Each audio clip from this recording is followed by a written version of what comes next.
রাসূলুল্লাহ সাল্লাল্লাহু আলাইহি ওয়াসাল্লাম একদিন সাহাবীদের সাথে মসজিদে বসে আল্লাহর কথা বলছিলেন। এমন সময় এক ইহুদি লোক ছুটে এসে বলল, হে মুহাম্মদ, আমাকে সাহায্য করুন। আমার কাছে একটা হরিণ ছিল, আমি তাকে ধরেছিলাম, কিন্তু সে আমার কাছ থেকে পালিয়ে গেছে।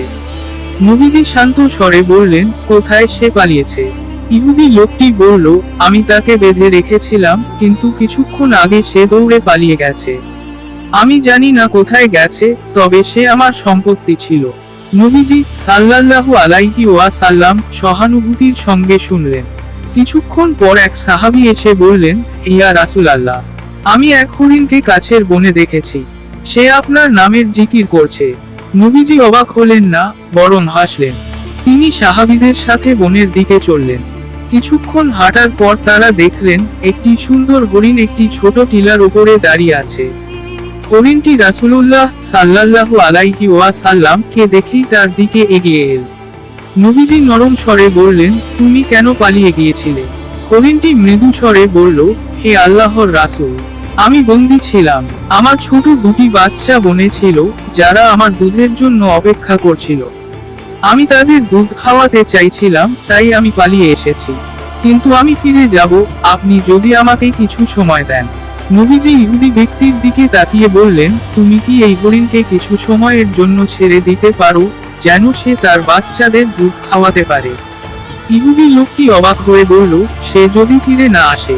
নবীজি মুচকি হেসে বললেন, আমি তার গ্যারান্টি দিচ্ছি। ইহুদি লোকটি বলল, যদি আপনি বলেন, তাহলে আমি তাকে যেতে দেব। তবে আমি সন্দেহ করি সে আর ফিরবে না। নবীজি হরিণকে মুক্ত করে দিলেন। হরিণটি দৌড়ে বনের দিকে চলে গেল।